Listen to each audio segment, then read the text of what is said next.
Hi guys, it's Krishna Mandal, and today we're actually going to look at some chords that people actually use. So, hopefully you've watched the first few videos I've done on chords. So far we've just kind of gone over what they actually are, some very common chord progressions, which is just one chord followed by another, and some interesting ones like extended chords. So we're going to look at primarily extended chords and voicings and why they sound good and what makes them work. So let's start by looking at this one. So this is what it sounds like. Here, let me turn the volume up.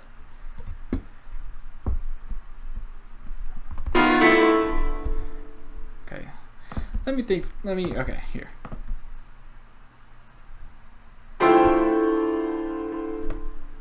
If you heard that, which hopefully you did, that is the first chord. Let's just play it one more time.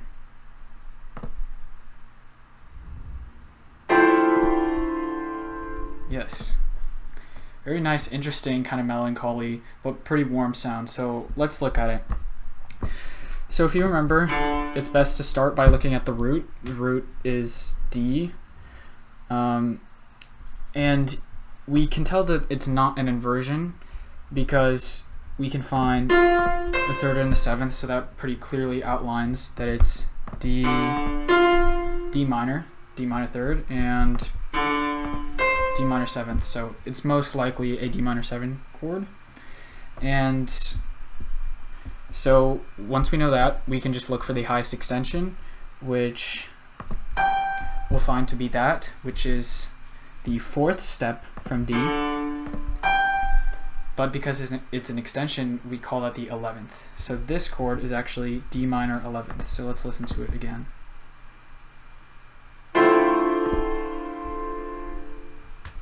Okay. And just so you know that I'm not lying, Sibelius, which is the program that I'm using, has this built-in plugin that tells you exactly what chord you are looking at. So let me see if I can find that.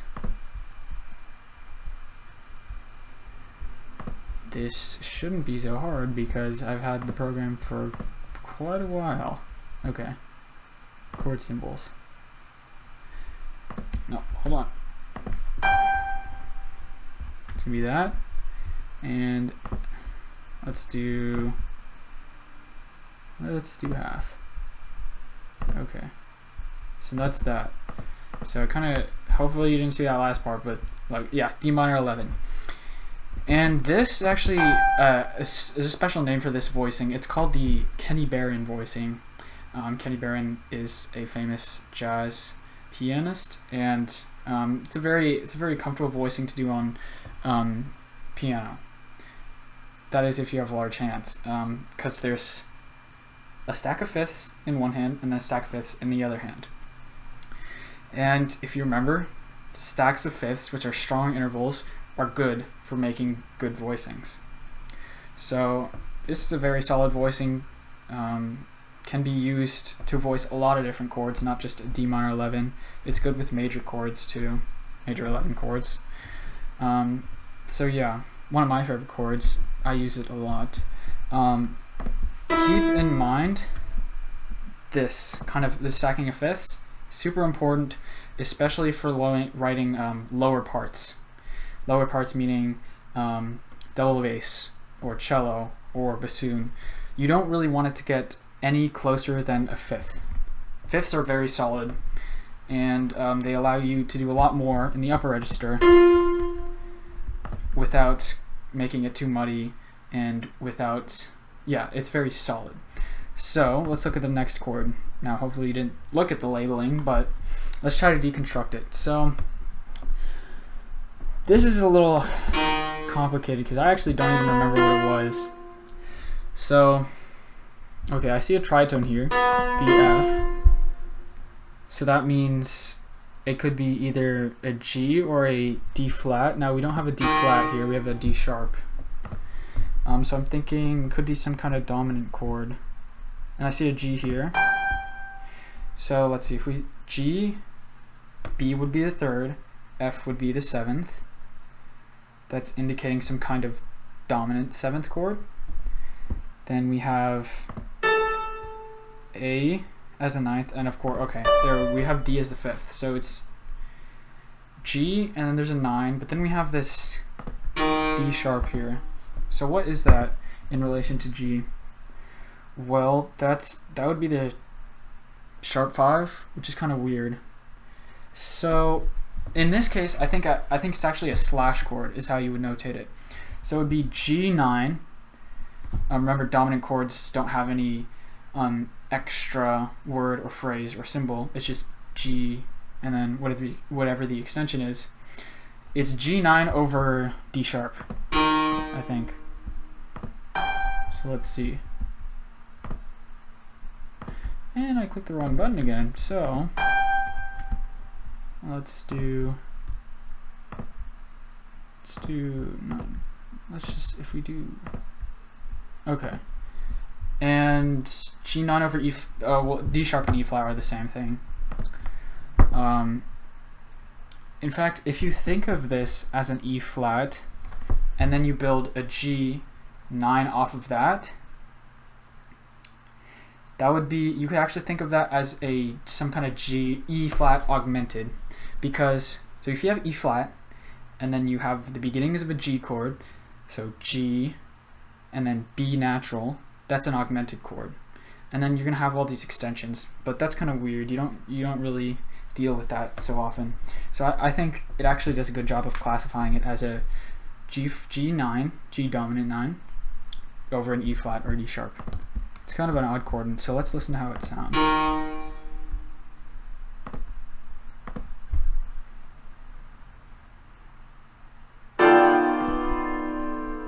It's kind of nice, has a good tension, definitely gives a dominant sound. Gives the feeling that there's some place to go. Okay. Let's see what this next one is. Okay, so just by looking at these, I did not mean to do that.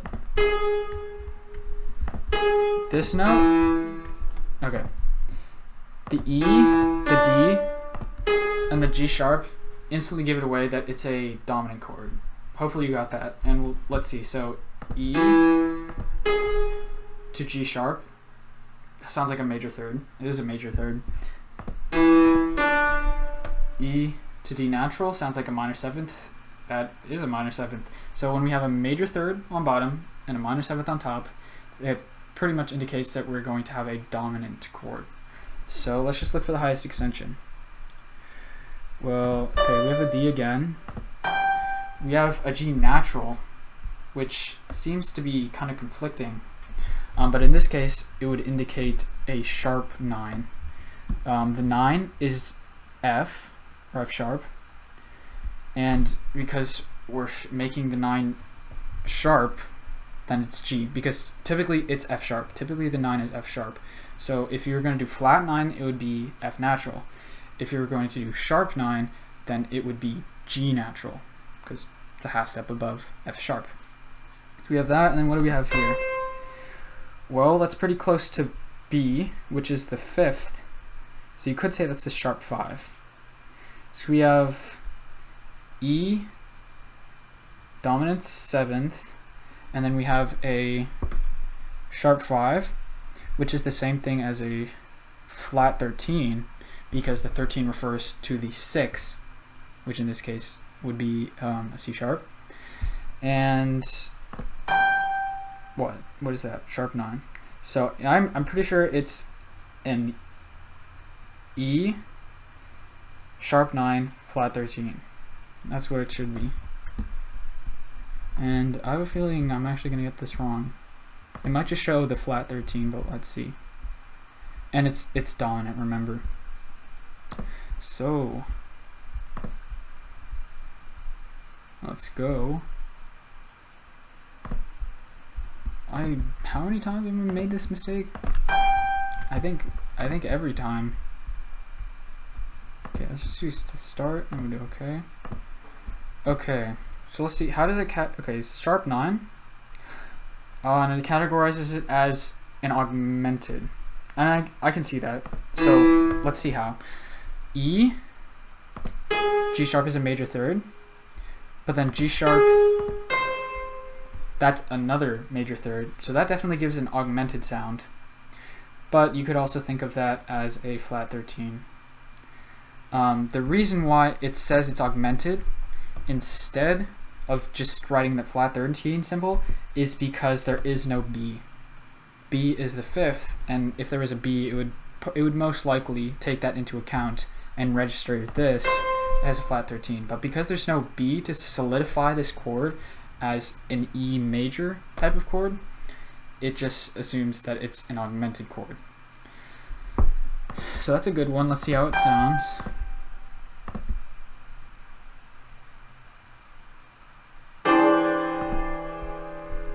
Yeah, like that. Again, a good tension, very dominant sound to me. And let's listen to that again. Okay, that's the next chord. I don't know why I did that. And it's gonna play. Okay, so you got the gist. You got the gist. Okay, let's move on to the last one. Okay, when I hear this, that second part,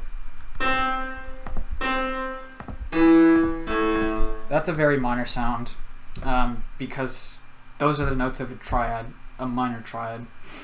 Because here's the root, here's the third and fifth, root, third, fifth. So very clearly A minor of some sort. And again, this is a good voicing because it's spread out in that lower register. And we have that open fifth, a very strong open fifth. So let's see what these other notes are doing. Okay, so we have the E again, which is just the fifth. That would be the 9. And that would be the 7. So it's a pretty standard, so far we would think of that as an A minor 9 chord. But we have this F sharp. And F sharp isn't naturally found in an A minor scale. So what does that mean? What kind of sound are we getting? Well, this can be thought of as a sharp 13 sound, I believe.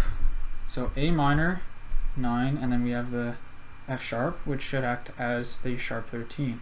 Otherwise we'd just have a natural 13, and that wouldn't sound as great. So let's see what it labels it as.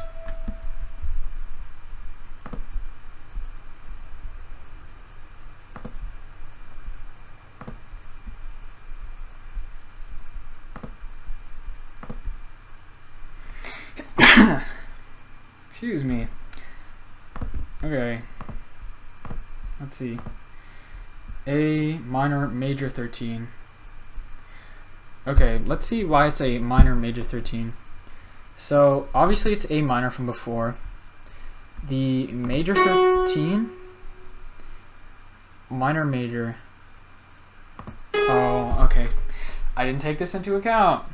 You see this G? It's not actually a G natural. It's a G sharp. You guys probably saw that before I did. So let's think about how that changes the chord. So I just automatically assumed it was just some kind of minor thing. And when I see the G, I just thought it was natural. And that's just a simple extension of a minor chord. So I thought it was just minor, like through and through. But because it's a G sharp, it gives us that raised seventh is indicative of a major sound. But because we're very clearly in minor, and then we have this very strong indication of a major chord, we have to incorporate both of those tonalities. And so we say it's an A minor major chord. Just kind of put them together. And 13, because F sharp being the 6th scale degree, is the 13 of A minor. So yes, if it was a flat 13, it would be an F natural, and a normal 13 would be F sharp, because there it alleviates any clashes. F natural would have that. See, that's not very it's not very crunchy, you know. E to F natural would be that minor second rub, and so that's why this is just a regular 13 and not an altered 13. This is how it should be, so there is no rubs, so that's why it's called a 13. Okay, so I hope this didn't go on for too long, but yeah, these were some chords that I've used in some of my songs, and they have very distinct characteristics on their own, and they aren't necessarily for all occasions, but sometimes these chords can inspire an entire song. And so that's why I kind of like to deal with complicated chords, at least in the very beginning of writing a song, because it gives me a sense of what kind of mood I want to create. Because this by itself can go a lot of different ways, but if you have no idea what to do, then it's good to just, you know, kind of like plunk out a voicing that you know, and then think about how it makes you feel in the moment. So yeah, that was just a little bit on creating chords and what to look for. We'll see you in the next video, which will be about actual chord progressions, going from one chord to the next, and how to create like a story arc with that. So watch that video and don't watch this, because it's probably going to be like 20 minutes long. So we'll see you later.